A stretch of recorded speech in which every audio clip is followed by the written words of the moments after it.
الصلاة والسلام على سيدنا محمد وآله الطيبين الطاهرين ولعن الدائم على أعدائهم أعداء الله من الآن إلى قيام يوم الدين أما بعد.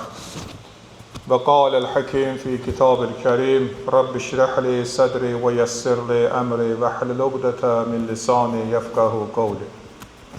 أوصيكم بنفسي بتقوى الله إن الله مع الصادقين. Allah Teala cümə günündə hər birimizə mübarək qərar versin. Mübarək cümə günündə deyilən zikirləri, duaları ali dərəcədə Allah bizdən qəbul eləsin. Peyğəmbər, əhl-i beytinin pak, münəvvər ruhlərini səlavatla yad eləyək.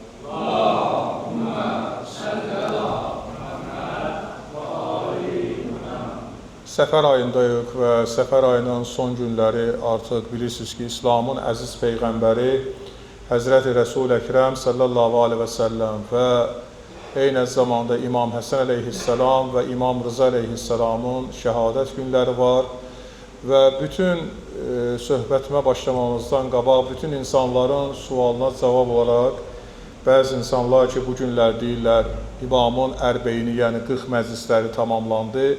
Niyə görə bu 10 gün hüzün günüdür? 10 gün isə bizim İslamın əziz Peyğəmbərinin hüzünlü günüdür, şəhadət və vəfatı günləridir.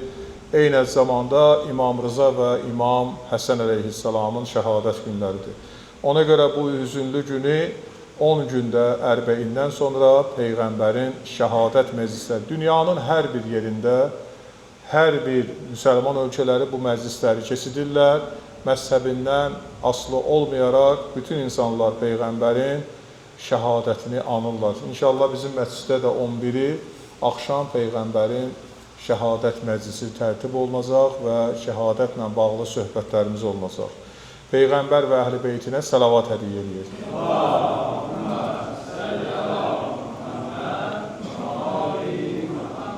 Bugünkü mövzumuz İslamın dəyərlərində bugün hadisələr və eyni zamanda müasir dönəmdə dinin araşdırmalar, dinin dəyərləri. İnsanlar ki, bu müasir dönəmdə bəzi məsələləri ki, ortaya getirirlər, bəzən din bizə çox keçmişi deyir və din bizə çox qədimliyi deyir və biz müasir bir dönəmdə yaşayırıq və müasir dönəmdə dini aşılamalar, dini dəyərlər.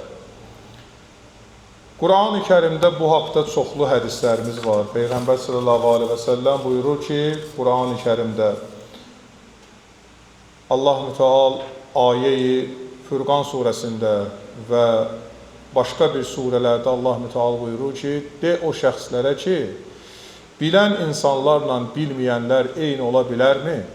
O insanlar ki, Allah dərgahında bütün elmi dərəcələrə, ali dərəcələrə çatıblar, onlarla cahil insanlar eyni ola bilərmi?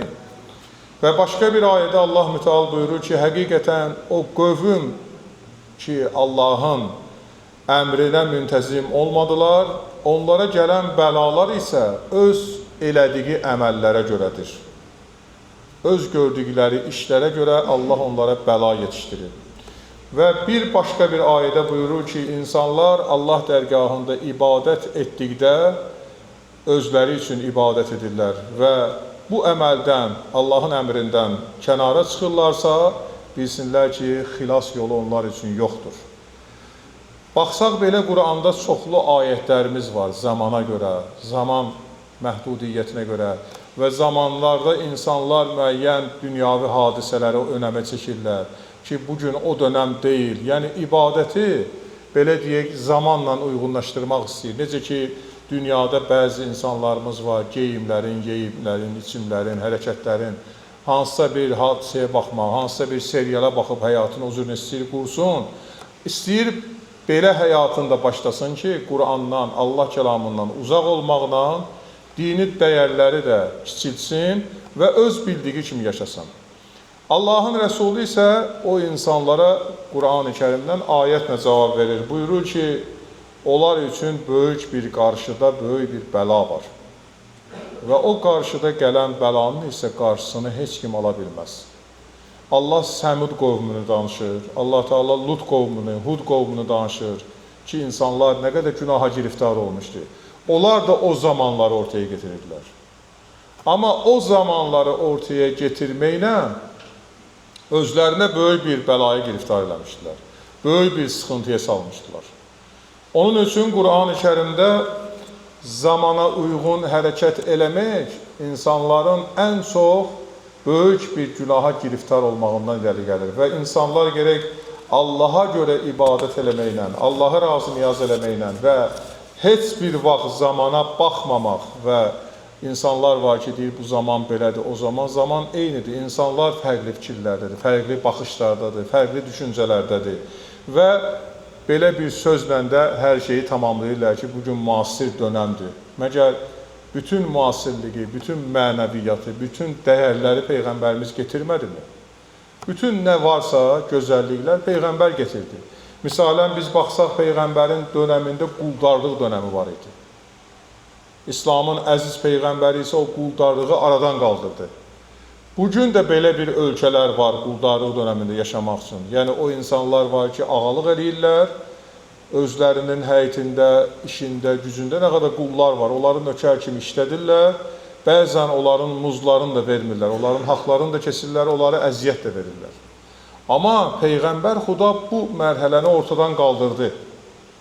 Peyğəmbər Xuda buyurur ki, hər bir insan Allahın quludur, amma insanlar biriləri digərlərinin qulu deyirlər. Ola bilər bir insan digər insanın üstünü işləsin və işləyən insan, fəhləlik eləyən insana da hörmətlə yanaşmaq lazımdır. Hərdən belə bir söz var, görürsən bizdə cəmiyyətdə bunu daha çox uşaqlarımıza deyirlər. Və bəzən görürsən valideyn uşağına deyir ki, oxumason, gəlib fəhlə olacaqsan. Oxumason, gedib zibil atan olacaqsan. Bəzən o işləri aşılayırlar, amma bu işləri görmək lazımdır. Yəni, uşağı elmi dərəcəsi ilə, elmi dərəcəni almamaqla bu məsələləri ortaya qoymaq olmaz. Yəni, onların dərəcəsini bəzən görərsən ki, onların içərisində də gözəl elmə malik olan, gözəl dərrakəyə, qabiliyyətə malik olan insanlar var. Fəqət onların imkanları yoxdur bugün. O işlərə yapışıblar, o işləri görürlər. Yəni, o düzgün bir yanaşma deyil. Uşağı oxumağı da, elmi dərəcələri almağı da özü üçün və gələcəyi üçün və Allah üçün eləmək lazımdır. Və o olsa, inşallah, onun gələcəyi də parlaq olacaq. Əgər bunlar olmasa, nəticədə sonda görürük də, oxuyan insanlar deyir ki, mən əziyyət çəkmişəm, mən bunu eləmişəm, ailəm tərəfindən sıxıntılara məruz qalmışam, məcbur oldum, oxudum. Və bu günlərdə hansısa bir mərhələdə, hansısa bir kürsüdə oturanda da baxıb görürsən ki, insanlara qarşı münasibətləri tam fərqlidir. Amma o insan ki, Allaha görə eləyib, özünə, gələcəyi insanları xilas eləmək üçün eləyibsə, onun aqibəti bəllidir. Allah rəhmət eləsin. İbn Sina böyük alim olub, böyük təfəkkür olub, elmi dərəcələri olub, elmi məqamları olub və elə elmi məqamları olub ki, bütün bu günləri təbabət elmi, hamısı ondan danışır, onun fikirləri, onun düşüncələri. O isə bir dənə söz deyir. Deyirlər, siz bu qədər elmi dərəcələrə, insan həyatında, insan sağlamlığında nə qədər gözəl sözlər ortaya getirmişsiniz, nə qədər elmi işlər araşdırmışsınız, insanlar üçün onu asanlaşdırmışsınız. Bunları, bu qədər elmləri nə qədər vaxtda əldə eləmişsiniz? Deyir, heç vaxt sərf eləməmişim. Bütün vaxt hamısı Allahındır. Allah o vaxtı verməsəydi mənə, mən bu dərəcələrə çatmazdım. Nə əldə eləmişəm, ondan əldə eləmişəm və nə də qazanmışam, onun üçün qazanmışam və onun tərəfində qayıdacağam. Yəni, burada bu sözün içərisində o qədər dərinlik var ki, bəlli olur ki, bu insan nə iş görüb Allaha görə deyir. Niyyəti, məqsədi, mərami Allahdır. Amma insan da var ki, görürsən, bu günlər baxsaq, cəmiyyətimizdə cavanlarımız nədir? Deyir, oxuyayım, misalına hansısa bir vəzifəyə getmək üçün. Tez oxuyayım, gedim, çıxım orada məqamda, vəzifədə olum, müəyyən pullar qazanım, maşın alım, özüm üçün ev tikim və ilə axır ölkələr gezim. Baxır kimlərəsə o cür istəyir yaşasın. Amma düşünmür ki, əsas odur, xidmət eləyəsən Allah yolunda və o xidmətin, savabını Allah keçsə sənə verəcək. Sən dincələcəksən də, sən bütün işlərini əldə edəcəksən. Amma məqsədin, məramın Allah olsun. Allah rəhmət eləsin, Əllamə Təbətəbai, bilirsiniz də, böyük alim olub. Böyük müfəssir olub. Bu günləri mütəal Allahın Qur'an-ı Kərimini, Peyğəmbər sallallahu aleyhi və səlləmin ayətlərini gözəl surətdə təfsilatını eləyən hələ ona bənzər ikinci alim yoxdur. müfəssir, güclü müfəssirdir. 20 cild Quran-ı Kərimə təfsir verir. 92-ci ildə bizim məscidin tezə açılan vaxtlarında onun təfsirləri bizim məscidə fars dilində getirildi və sonradan o indi bu günləri Allah rəhmət eləsin bizim akademikimiz Ziya Bunyatov, Vasif Məmmədəliyev və digər alimlər tərəfindən bizim dilə tərcümə olunur o. Artıq o akademiklər rəhmətə gedəndən sonra iş dayanmışdı, yenidən başlayıblar bizim dilə təfsirin verməyə və o təfsilatı eləyən müfəssirə sual edirlər ki, bu qədər gözəl elmi ayələri sən araşdırmısan, insanlara gözəl bir şəkildə aşılamısan, çatdırmısan və bu Quranın bu elmi dərəcələrini sən hardan öyrənmisən, necə olub, nə qədər buna vaxt sərf eləmisən. Bir dənə söz deyir, Allah istədiyinə istədiyi qədər verər. Və mən də Allahdan onun müqəddəs kitabını insanlara gözəl şəkildə çatdırmaq üçün Allahdan çoxlu istəmişəm. Allah da onu həvalə eləyib və mən də o həvalə elədiyi gözəlliyi insanlara çatdırmışam. Orada mənim zəhmətim yoxdur. Bütün zəhmət mütəal Allahındır.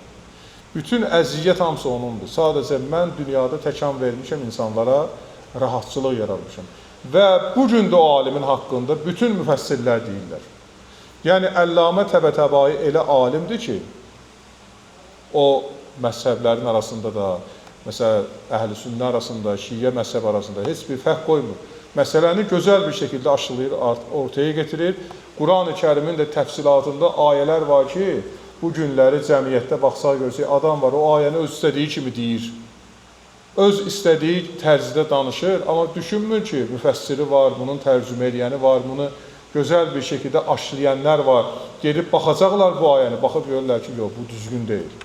Bu tərcümə, bu şərhlər düzgün deyil.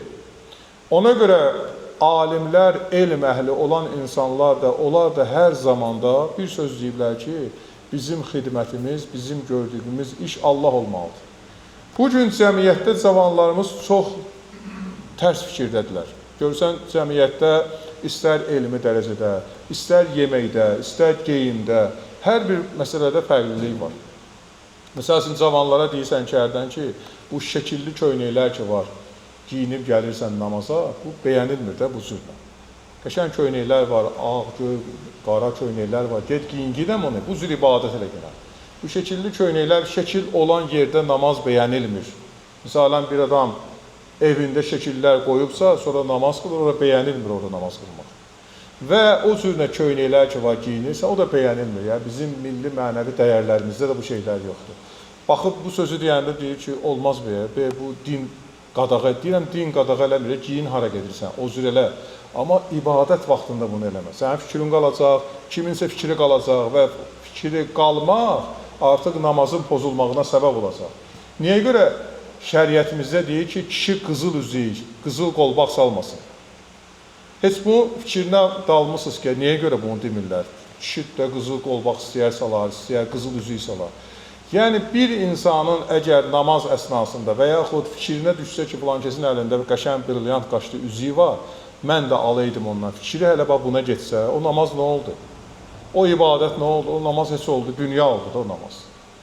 Peyğəmbərimiz də deyir ki, dünyaya görə ibadət eləyənin aqibəti elə dünya olar.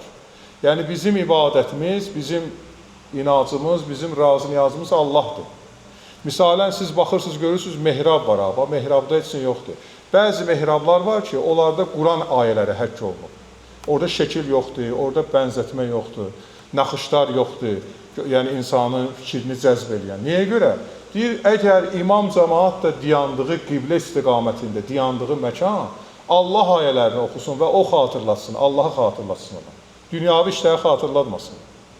Ola ki, ona baxa, fikri qədər dünya işlərini. Onsuz da şeytan insanı neynir? Azdırır, aparır da dünyaya. Namazda elə fikirlər gəlir, zehnimizə düşür ki, heç ağlımıza gəlmədiyi fikirlər gəlir, namaza düşür. Çünki şeytan insanı azdırmağa vadar eləyir ki, insan neynəsin? O namazını dünyaya bağlasın, ahirətə yox. Hədisdə var ki, Peyğəmbərimiz də buyurur ki, insan namaz əsnasında birdən ağlaya, ağlamağı dünya olur. Yəni, dünya həyatlarında hansısa bir sıxıntılar, hansısa bir çətinliklər gözünün qabağına görə başlayır ağlamağa. Bütün namazı onun olar dünya. Amma insan ağlayır namazda Allaha görə. Allah rəhmət eləsin, Ayətullah Behçət ağa. Namazda necə ağlayırdı? Deyirlər, ağa sən imam cəmaatsan, namazda bu cür ağlayırsan, biz də pis oluruq, qəmgin oluruq, sən böyük bir alimsən. Deyir, özümü saxlaya bilmirəm. Hələ ki deyirəm ki, İyyəkə nəbudu və İyyəkə nəstəyin. Hər bir sözü deyir ha. Təkcə sənə ibadət edirəm və təkcə səndən yardım istəyirəm. Və bu sözü dedikdə, İhdinə sırat, sən mənə düzgün. Bütün sözlər hamısı mənə aid deyir. Mən istəyirəm Allahdan. Deyir, o sözlərin dərinliyinə vardır, qala bilmirəm, dözə bilmirəm. Ki, Allah bizi gör nə qədər mərhəmətlə qarşılayır, gör nə qədər bizə rəhm eləyir. Biz nə qədər bu müqabildə onun qarşısında günahlarla ona tərəf göndəririk. Elə bildiyi bir dənə səhv elədikdə, 2 səhv elədikdə, 5 səhv elədikdə Allah deyir, bəndəsinə bu sözü deyir. Ay bəndəm, sən nə qədər səhv eləyib göndərəcəksən, amma mən mərhəmət sahibiyəm, mən səni bağışlayıram. Və sən bu səhvləri göndərdikcə mən səni bağışlayıram. Nə vaxt düzələcəksənsə. Yəni, düzəldiyin mərhələ hasan olacaq. Görürsən, bir də ana, ata, valideyndir də, Allah bütün can sağlığı versin, bütün insanlarımıza, siz əzizlərə, hər biriniz valideynsiniz. Evlad nə qədər səhv eləsə, nə qədər düzgün iş qurmasa, valideyn onu bağışlayır da. Hətta ondan şikayət də gəlsə belə. Bu yaxında məktəbin elə axırları idi, bir valideynə, bir müəllim şikayət elədi ki, sənin uşağın yaxşı oxuyur, çox əla, dərslərə yaxşı cavab verir. Amma bu uşaq başqalarına qarşı kobudçuluq edir. Nədir? Deyir, onlara acıq verir. Ki, mən oxuyuram, sən oxumursan, sənə görə mən əziyyət çəkirəm. Yoxsa bizim sinif sənə görə əziyyət çəkir. Belə sözlər deyir, acıq verir oxumağı ilə. Deyir, valideyn baxdı belə müəllimə, dedi, sənin şikayətin budur mənə. Mənim uşağım oxuyur da. Deyir, istəyirəm bu xüsusiyyəti ondan uzaqlaşdırım. Yaxşı şeydir, o uşaqlar kiçilirlər, o uşaqlar əzilirlər, pis olurlar. Yəni, elmdə bir dənə böyük bir mərhələdir də, Allah ona verib.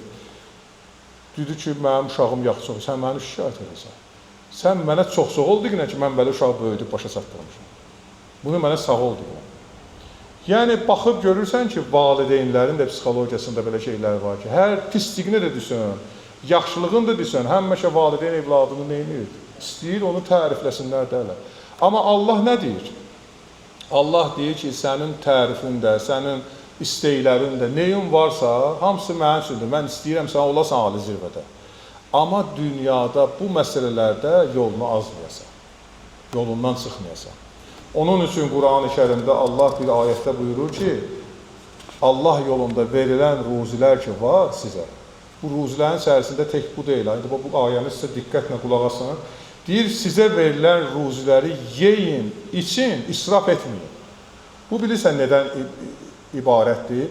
Yəni, həm qida kimi qəbul olunur, həm də Allahın verdiyi nemətlər bizə nədir? Elmi dərəcədir, gözəl dünya baxışıdır, gözəl elmi məqalələrdir, insanın natiqliyidir, danışığıdır. Bunlar hamısı nemət kimi Allah insana bəxş edir. Adam var ki, deyir ki, mən filan kəsə bir dənə sözü müəllimə çatdırıb deyə bilmədim. Adam da var, ona gözəl bir şəkildə nitqi var, qəşəng danışığı var, ona deyəcək onu. Yəni, hər bir söz var ki, belə bir məsələ var, söz var, dünya eləyərsən, söz də var ki, o dünyanı balaca bir dar eləyərsən. Ona görə elə məsələlər var ki, dünyada o məsələlərdə Allah bizim üçün gözəl nemətləri nişan verir və o nemətlərin müqabilində də deyir, yeyin için, amma heç vaxt israfçılığa yol verir. Və bu, sizin üçün böyük ziyan getirəcək. Həzrəti Musa aleyhissalam deyir, gəldim, bir qövmə çatdım, gördüm ki, İnsanlar Allahın nemətlərini yiyirlər. Məsələn, almanı yiyir, atır yerə. Məsələn, xurmanı yiyir, atır yerə. Bir var tamam yesin, bir də var yarı yiyir, atır. Suyu içir, tullayır yerə. Bu cürlə Həzrəti Musa aleyhissalam deyib, baxdım, dedim, ilahi, bu cəmaat üçün belə yaşayır. Niyə belə eləyirlər bunlar? Allahın nemətləri verilib bunlara. Yiyirsən, yi də buna axıra qədər. Nüşün yiyib, yarımçılıq eləyib atırsan. Deyib, baxdım belə, Allah deyib, nida elədi mənə. Ya Musa, o qövmə deqinən ki, o qövmə Allah bolluq nəsib eləyib və o bolluğun içərisində isə bir dənə hələ şükür yoxdur. Hələ deyirlər ki, bunun dadı yoxdur, yemək yiyir, dadı yoxdur, tulladı bunu.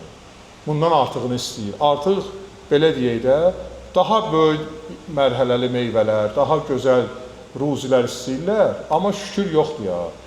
Ya Musa, o qövmə deginən ki, ondan çətin bir dönəm gəlir olarsın. onlar üçün çox çətin bir dönəm gəlir. Həzrəti Musa üzünü çevirdi ağsaqqallarına. Dedi, bu nemətləri sizin cavanlarınız yeyir, atır yerə, ora atır, bura atır. Buna şükür eləmək lazımdır. Bu cür eləmək olmaz. Bu hörmətsizlikdir. Allaha hörmətsizlikdir. Əkinə hörmətsizlikdir. Zəhmətkeşə hörmətsizlikdir. Dedi, ya Musa, sən bunu qəmin eləyirsən. Gələn bundan artıq olacaq. Dedi, hardan bilirsən? Dedi, mən bu ağacları əkməmişəm. Bunları bilirəm də gələn daha yaxşı bəhər verəcək. Bunları mən bilmirdim, bu belə olacaq. Həzrəti Musaya Allah deyir ki, ya Musa, orada axmaq və nadan adamlar var. O şəhəri tərk elə. Yəni, nadan adamlar sənə başa düşmədi, sən onları nə dedin? Amma sən onları ayıltdın, belə onları dərk eləmədilər. Həzrəti Musa bir neçə il o şəhərə gelmir. Bir neçə ildən sonra şəhərə gəlir, görür ki, Həzrəti Musanı necə gözəl surətdə qarşılayır. Ya Musa, dua elə də bizim üçün, bütün ağaclarımız quruyur, bütün bəhrələrimiz əldən gedir. Həsrətindəyik ki, bir dənə almanı görək, həsrətindəyik bir dənə meyvəni görək. Yoxdur meyvə. Artıq 2 ildir uşaqlarımız heç nə yemirlər. Allah tərəfindən nida gəldi. Ya Musa, indi o qövmə dua etmək lazımdır. Ya o qövmi hidayət eləmək lazımdır. Dedi, bunları hidayət eləmək lazımdır. Dedi, onda hidayət elə. Dedi, Allahın nemətləri sizə yetişmişdir, dedi, bəli. O nemətləri necə qarşılayırdınız? Dedi, yirdik, atırdıq yerə. Biri cahillərdən biri dedi, ya Musa, hələ sən də belə eləyərdin də. Bolluq olanda bir şey belə olur da. Bunu bəyənmirsən, onu bəyənmirsən, bunu bəyənmirsən. Dedi, ya Musa, bax, belə adamlara görə hələ də o adamlar əziyyət çəkəcəklər. Bax, bu cür danışıqlara görə o adamlar hələ də əziyyət çəkəcəklər. Cəmiyyətdə bu günlərdə belə həyatda yaşayan insanlar var. Adam var evində meyvə ala bilmir. Adam da var meyvəni böyük bir kulokunsun yığı tulduyur. Adam var onun uşağını alıb verə bilmir. Adam var ki, bir dənə evinin işığının, çırağın pulunu verə bilmir. İnsan da var ki, atasının qəbrinə bahalı bir dənə başdaşı qoyur. Bahalı başdaşı ilə hər dəfə gedir, baxır, parladır, onu baxır, belə başdaşı bir neçə dəqiqə qəyri gəlir. Yəni, əsas məsələlər, vacib məsələlər qalır bir qıraqda, vacib olmayanlar keçir qabağa. Əleyhissalam onun üçün deyir ki, cəmiyyətdə insanların böyük dərdi, problemi odur ki, Allahın verdiyi ruziləri düzgün bölə bilmirlər. Düzgün bölə bilmədikləri üçün onlar böyük bir sıxıntılara düşürlər. Özlərini çoxlu çuxura salırlar. Özləri üçün böyük bir sıxıntı getirirlər. Həzrət Peyğəmbər sallallahu aleyhi və səlləm hər zaman səhabələrinə, o səhabələr ki, Miqdad idi, o səhabə ki, Qəmbər idi, Salman Farsi idi, tanınmış səhabələr, onların bəziləri də tazirlər idi. Belə deyək ki, Məkkədə, Mədinədə tanınmış tazirlər idi. Peyğəmbərimiz hər dəfə deyirdi ki, imkanlarınızın əksəriyyətini insanlara sərf eləyin. Axirət istəyirsinizsə, namazla, ibadətlə yanaşı onları dəstək verin. Və insanlar sizdən razı qalsınlar. Sizin ticarətinizə baxıb, sizi tərifləməsinlər. Sizin əməllərinizə görə sizi tərifləsinlər ki, bəli, belə bir işləri, bu əməlləri, bu insan imkanları daxilindən görürlər. Ona görə Quran-ı Kərimdə də Allah Müteal buyurur ki, hər bir dönəmdə, hər bir zamanda insanlar Allaha çox razı niyaz eləməklə o zamanın ən gözəl işini görmüş olarlar. Yəni, mən bugün müasir dönəmdə belə yaşayıram, müasir dönəmdə daha da çox Allaha razı niyaz edirəm. Müasir dönəmdə daha da çox gözəlliklər bacarırsan. Misalən, gəl belə götürək, Sovet dönəmində insanlar dini maariflənməni əncaq məclislərdə, hansısa bir kiçik ocaqlarda öyrənirdisə, bugün səhərdən axşamacan bizim mobil telefonlarımız, dini dəyərlər, maariflənmələr, hamısı orada var. Hansı dini xütbəni, hansı alimin dilindən eşitmək istəyirsən var orada, asırsan, baxırsan. Yaxşı, bu gözəllik, bu məsələ varsa, daha da insan inkişaf eləməlidir Allaha doğru. Amma nədir? İnsanlar daha da inamsızlığa. Bu yaxında bir dənə sosial şəbəkədə məsələ paylaşmışdır ki, ən çox Allaha dua eləyərsən, ya atana, anana, bilirsən nə yazmışlar orada? Allah qalıb kənarda deyir, mənim atam, anam, mənim dünyada varlığımdır, mən bunu görürəm də. Nəuzubillah, Allah'a ki, görmürəm, mən o atam, anamı görürəm. Mən buna daha çox dua eləyərəm, buna sağ ol deyərəm ki, mənə böyüdüb başa çatdırır. Bugün bax, müasir dönəmdə belə düşüncə, dar düşüncə tərzli adamlar varsa, görün cəmiyyət hara gedir. Ki, Allahı qoyub kənarda valideyninə üstünlük verir. Valideynin özünün də istəyi Allahdır. Hər nə varsa sənin ondandır. Yəni, belə məsələlərə baxdıqda görürsən ki, müasir dönəmdə insanların düşüncələri daha da geniş olmalıdır. Amma dar düşüncəli insanlar çoxalır. Və belə insanların olması isə cəmiyyətdə insanlar üçün müəyyən sıxıntılar getirir. Bolluq olacaq, bolluğun içində sıxıntı var. Dualar olunacaq, duaların içində qəbul olunmaq var. İnsanlar istəyəcəklər ki, çox yaşasınlar, amma insan ömrü azalacaq. Niyə görə? Çünki bunlar məsələlər var ortada. İnsan ömürlərinin çoxalmasının əsas dəyərləri ondan ibarətdir ki, insanlar Allaha olan baxışları düzgün olsun, ağsaqqala, böyüyə hörmətlə yanaşsınlar, özləri hər zaman insanlara, özlərindən böyüklərinə hörmət, izzət eləsinlər, əxlaqla davransınlar, müəllimə hörmətlə yanaşsınlar, eyni zamanda dini dəyərlərimizə hörmətlə yanaşsınlar, müqəddəs kitaba hörmətlə yanaşsınlar. Siz bir dənə baxın, görün, indi müqəddəs Qur'an-ı Kərimdə bizim böyüklərimiz, ağsaqqallarımız evlərdə harda qoyurdular? Hündür bir yerdə qoyurdular kitabları. Açır Qur'anı, bəzən görürsən ki, elə yanaşır Qur'ana ki, elə bir ki, hansısa bir roman oxuyur, hansısa bir kitab oxuyur. Qur'anla elə davranır ki, sadə bir məqamdır. Amma Qur'an bizim hidayət kitabımızdır. Qur'an bizim dünyamız və axirətimizdir. İnsan gərək öz müqəddəsliyinə, öz müqəddəslərinə, kitabına da, dini dəyərlərinə də hörmət yanaşsın və onun müasiri, keçmişi yoxdur. O hər zaman öz yerindədir, hər zaman öz yerində də qalmaqdadır. Allah bizi belə insanlardan qorusun. Allah insanlarımızı günah dəryasından, sıxıntı dəryasından qurtarsın. Xüsusən cavanlarımızı, gələcək nəsillərimizi Peyğəmbər, Əhl-i-Beyt, Qur'an yolunda sabit qədəm eləsin. Bizi Peyğəmbər yolunda, din yolunda, şəriət yolunda hər zaman zehni açıqlıq nəsib eləsin. Allah İmam Zaman ağanın zuhurunu təzir eləsin. Şəhidlərimizi rəhmət eləsin. Ailələrinə səbr, təmkin nəsib eləsin. Dualarımızın müstəcabı etməyinə. Peyğəmbər Əhl-i-Beytinə səlavat edin.